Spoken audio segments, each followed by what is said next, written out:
If, like me, you've been playing League of Legends since it looked like this, then you'll probably have watched plenty of videos talking about how to achieve the highest ranks of Challenger, how to climb from Diamond to Master for the first time, or even how to reach Diamond for the first time.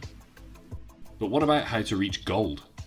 Or even how to leave Bronze or Iron? The only advice people will give you in this regard is plug in your monitor and stop using a trackpad.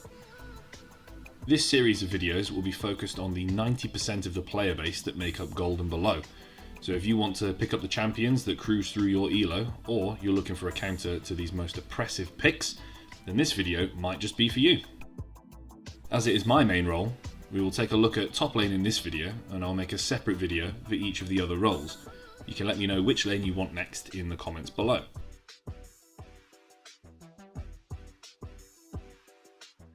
Starting with Iron, the three highest win rate champions in top lane are Illaoi, Urgot and Yorick, and they all seem to have a RuneScape style combat triangle with each other. Illaoi does well into Urgot as she can use her E to poke from range, and her ultimate ruins any hope Urgot has of going all in. Urgot counters Yorick as his shotgun blasts will one-shot his minions, where most of his damage comes from. And Yorick has a completely free lane against Illaoi, as he can block Test of Spirit with his minions, and when Illaoi ults, he can simply lock her in place with his W and just walk away. I am aware, of course, that knowing which champions do well into other champions doesn't quite tell you how to play against them, so I'll put a couple more general tips on screen now. So versus Illaoi, you will never ever win a 1v1 if you're about equal in items and level and she ults. It just won't happen. So bait it out and run away, or just try and disengage whenever you can. Try and stay behind minions in lane, because her E actually gets blocked by lane minions, and that's where most of her damage comes from. And you can also bait out her throwing her E by walking towards a tentacle as if you're going to attack it, and then don't attack it and step backwards. And some very good early item buys are Ninja Tabi and Bramble Vest, because it doesn't matter if Illaoi takes Conqueror or Grasp, she sustains a hell of a lot and you probably aren't going to kill her through it. And moving on to Urgot, something to remember is he has an extremely strong level 1. He will take Press the Attack and he will take E as his first skill, and as soon as you get to lane he will try and flip you, and if he does and he has Ignite, then there is a very good chance that you're going to die. So play safe for the first couple of levels, or at least find out whether or not he has taken his E first. The upside to this, of course, is that Urgot really can't freeze very well because he has to push the wave with his AoE auto attacks. So if you are struggling in lane, you can just wait for him to eventually push towards you and call for jungle help. On top of this, he can be easily kited. If you don't get hit by his Q slow or by his E, it's very easy to just run away from him. And finally, alas, poor Yorick. Much like Urgot doesn't have a choice whether or not he pushes a wave. If he keeps using his Q, his minions will just automatically push the wave towards you. You can use this to your advantage to either try and freeze under your tower or wait for your jungler to help. When you fight Yorick, you need to make sure that his maiden is dead. It makes him deal percentage max health magic damage against you, so you need to kill it first. Don't fight him when he's got it up. And lastly, don't kite backwards and forwards from Yorick. Move at right angles up and down. His E skill shot is very narrow, so it is quite easy to dodge when you get used to it.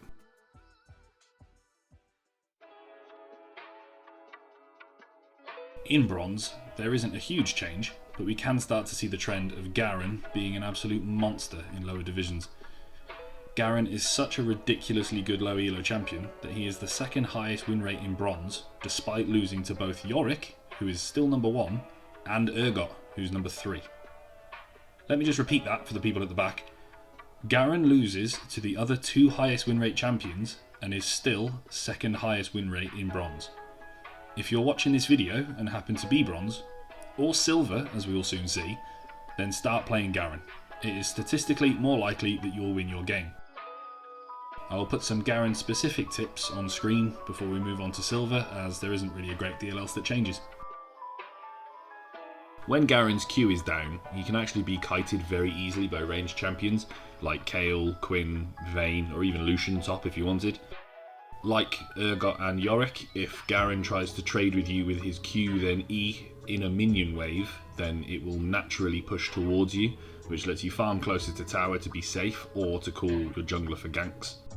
And lastly, you want to make sure that you are taking every opportunity to disable his passive so that he doesn't get the free healing.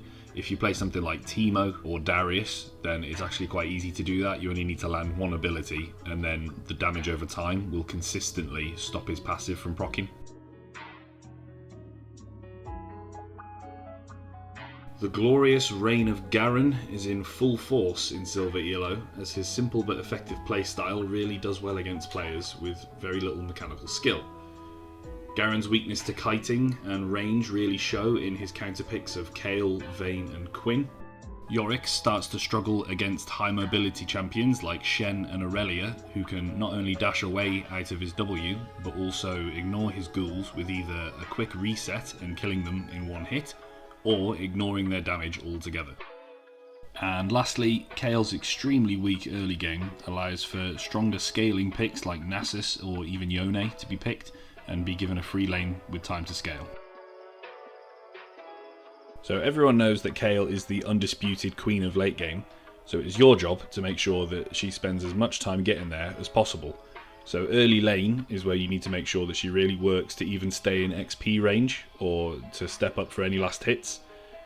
If she's even in CS with you by the time she reaches level 6, you're probably not going to be able to keep her down too much longer, and if she's even by the time she hits level 16, then you're probably going to lose the game. Kayle scales extremely hard with attack speed, which is why Nasus is so good into her, having one of the biggest attack speed reductions in game, and also Frozen Heart is a very good item to buy. Obviously, she can't ult while she's CC'd, so she effectively has a global taunt in team fights. You need to kill her first before trying to kill anyone else. Unless you want something like this to happen to you.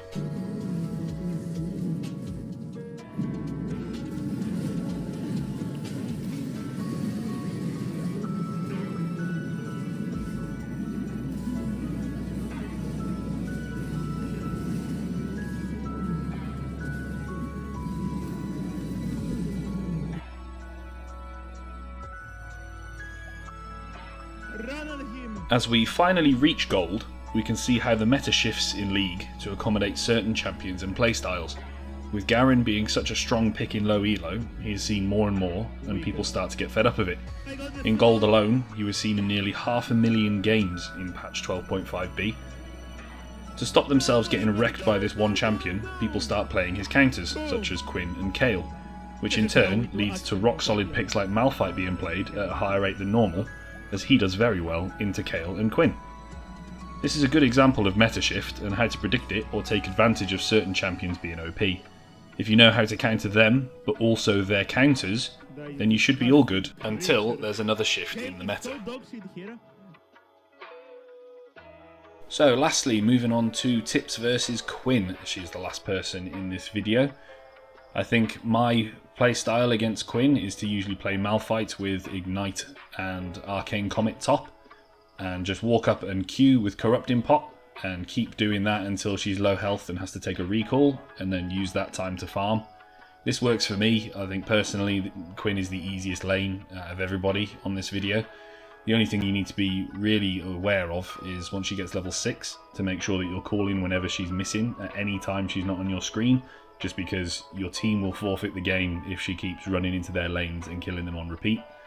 Other than that, she is extremely squishy. If she is anywhere below 70% health, if you've taken Ignite, then this is probably within kill range, certainly for someone like Malphite once you're past level 6. But the one thing to remember whenever you play against a Quinn is that the worst thing you can do is die to her in lane. And with that, we come to the end of the first video in the Low Elo Workshop series.